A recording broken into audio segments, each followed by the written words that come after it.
Very good morning class 8 students. In my previous video I discussed about the first chapter of your history, that is how, when and where, in which I'll discuss why dates are very important in the life, which dates are important in our life. Now we will continue it further. That was the introduction part which will help you to understand the meaning of each and every other topic. So let's start now. We will on this topic, how do we periodize. Okay, so let's get started. In 1817, James Mill, a Scottish economist and political philosopher, published a massive 3-volume work, A History of British India. ये आपको learn करना है. James Mill जो थे, was James Mill, he was a Scottish means Scot देश से आए हुए थे, and political philosopher means person who speaks well, who have a great knowledge of politics.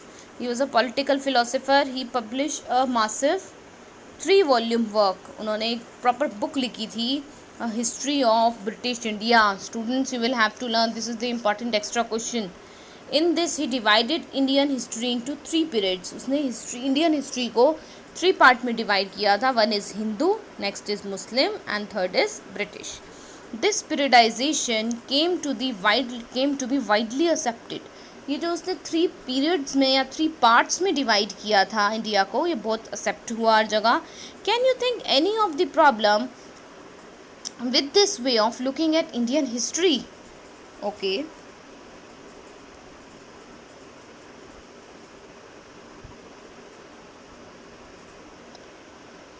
Why do we try and divide history into different periods? हम क्यों history को periods में divide करना चाहते हैं?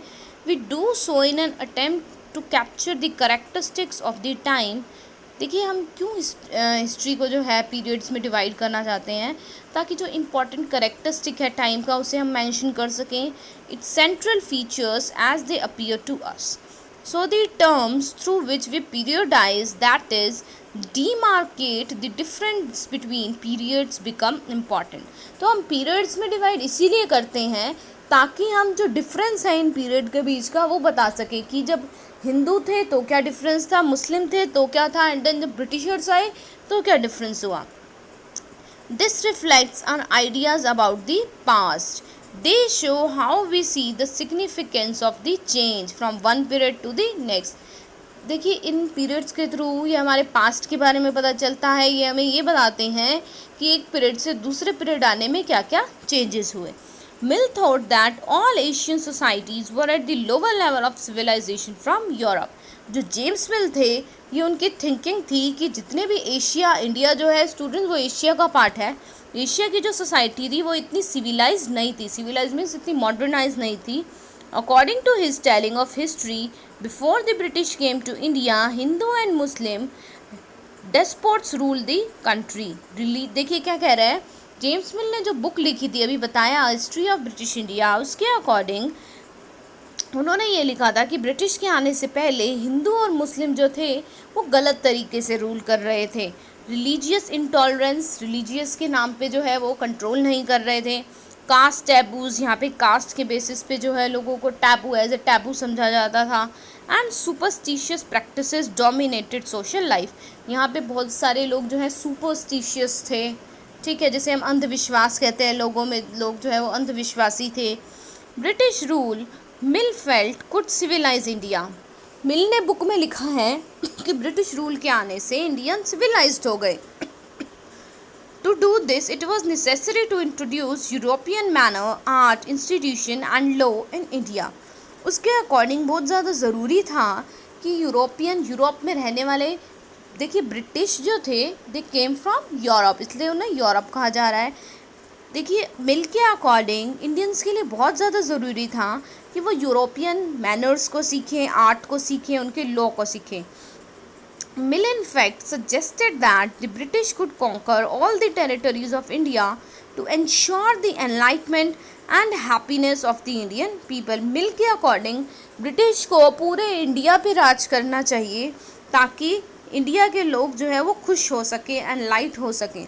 For India was not capable of progress without British help. तो मिल के according कि इंडिया जो है वो प्रोग्रेस कर ही नहीं पाता बिना ब्रिटिश के। In this idea of history British rule represented all the forces of progress and civilisation. जो उन्होंने अपनी हिस्ट्री की बुक में लिखा है उसके अकॉर्डिंग ब्रिटिश जो हैं उन्होंने अपना सारा का सारा जो इंडिया में जब आए तो उन्होंने अपनी सारी पावर जो है वो इंडिया के प्रोग्रेस में और इंडिया को सिविलाइज करने में लगा दी। The period before British rule was one of darkness. Can such exception be accepted today? Book के अकॉर्डिंग ब्रिटिश रूल से पहले वाला जो पीरियड था वो डार्कनेस, वहाँ पे जो है इट मीन्स इंडिया में कोई ग्रोथ नहीं थी, इंडिया सिविलाइज्ड ही नहीं था। तो क्वेश्चन देखिए स्टूडेंट्स पूछा जा रहा है, क्या ये कंसेप्शन जो है आज आप एक्सेप्ट करेंगे? आपसे पूछा जाए क्या ब्रिटिशर्स के आने से इंडिया में प्रोग्रेस आएगी, क्या हम ऐसा कहेंगे? In any case can we refer to the period of history as Hindu और मुस्लिम? क्या हम इंडिया को डिवाइड करेंगे हिंदू और मुस्लिम पीरियड में? Did not a variety of faiths exist simultaneously in these periods?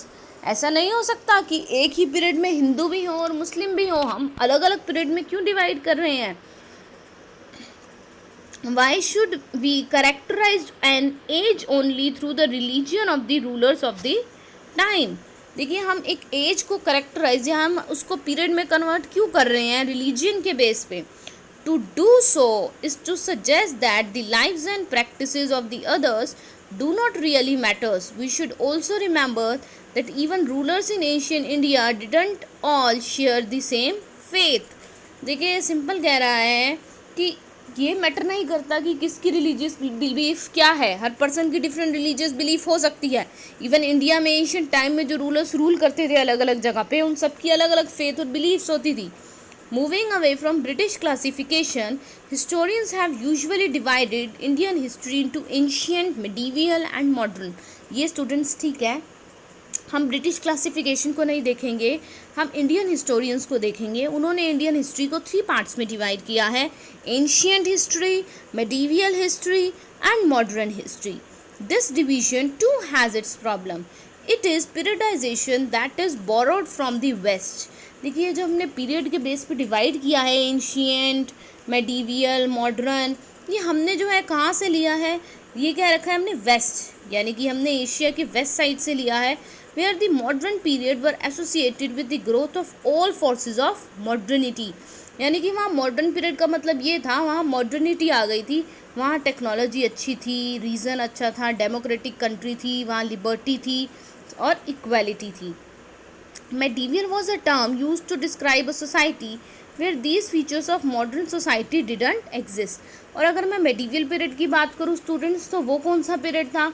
वो टर्म था सोसाइटी को डिस्क्राइब कर सकते हैं जहाँ पे आपकी मॉडर्न सोसाइटी के फीचर्स एग्जिस्ट नहीं करते थे। इट मीन्स ऐसी सोसाइटी जहाँ ना टेक्नोलॉजी अच्छी डेवलप थी, जहाँ लिबर्टी यानी कि किसी को फ्रीडम नहीं थी, जहाँ जो है पर्टिकुलर किसी को इक्वालिटी, इक्वल राइट्स नहीं थे, वो मेडिवियल टर्म थी। यस, आगे देखेंगे। Can we uncritically accept this characteristic of the modern period to describe the period of our study? As you will see in this book, under British rule, people do not have equality, freedom or liberty, nor was the period one of the economic growth and progress. Many historians therefore refer to this as a colonial. क्या आप Britishers के time पे जो period आया था, क्या आप उसे एक मॉडर्न कहेंगे? वो मॉडर्न हिस्ट्री का पार्ट था। तो कहते हैं नहीं, उस टाइम पे तो ब्रिटिश ने तो जब यहाँ पे रूल, कॉलोनियल रूल किया था, तो ना किसी के पास इक्वल राइट्स थे, ना फ्रीडम थी, ना लिबर्टी थी। तो जब ब्रिटिशर्स यहाँ पे आए तो उस टाइम को क्या कहा जाता है? Colonial.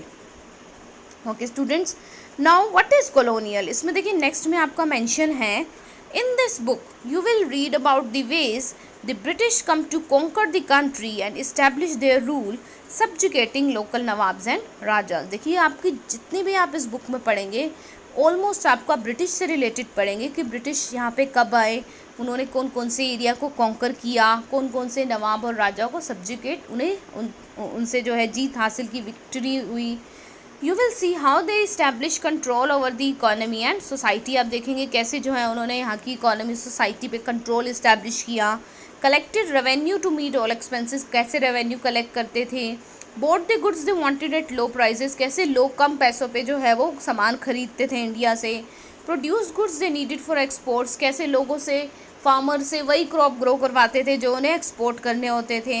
And you will understand the change that came about as the consequence. तो उसका जो रिजल्ट क्या हुआ ये सब हम इस बुक में पढ़ेंगे. You will also come to know about the changes British rule brought about in values and taste. देखिए हम ये भी पढ़ेंगे कि ब्रिटिशर्स के यहाँ आने से हमारी वैल्यूज़, टेस्ट, कस्टम, प्रैक्टिसेस, हमारे रीति रिवाजों में, हमारे टेस्ट में, हमारी डिमांड्स में क्या क्या चेंज आया. When the subjugation of one country by another leads to these kind of political, economic, social and cultural changes, we refer to the process of colonization. Student, this is the important. जब एक country जो है किसी दूसरी country को subjugate, अपना अधिकार जमा लेती है उसके ऊपर और अपने नए पॉलिटिकल, इकोनॉमिक, सोशल और कल्चरल चेंजेस लेके आती है वहाँ पे, जैसे ब्रिटिश आए तो अपनी पॉलिटिकल पॉलिसी लेके आए, अपना इकोनॉमिक सिस्टम लेके आए, अपना सोशल सिस्टम, उनका कल्चर अलग था. इसे हम क्या बोलते हैं? Colonization. Very important definition.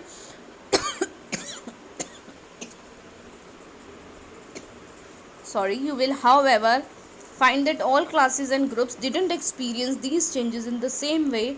This is why the book is called Our Past in the Rural. वही आ गया. देखिए कि आपने हर क्लास में ये नहीं पढ़ा होगा सेम वे में, इसीलिए आपकी बुक के बाहर देखिए स्टूडेंट फ्रंट पेज पे लिखा हुआ है और पास्ट. ये हमारे पास्ट के, इंडिया के पास्ट के बारे में बता रखा है इस बुक में, आपको जितना भी बता रखा है स्टूडेंट्स. ठीक है. So this is our today's topic of discussion. I hope you all find this video interesting. So this is our today's topic of discussion. I am also giving you an assignment, students, based on this, which include 1 mark question, and you will have to do the assignment yourself. So complete the assignment, listen to this video 2-3 times only, then complete your assignment. Okay, thank you students.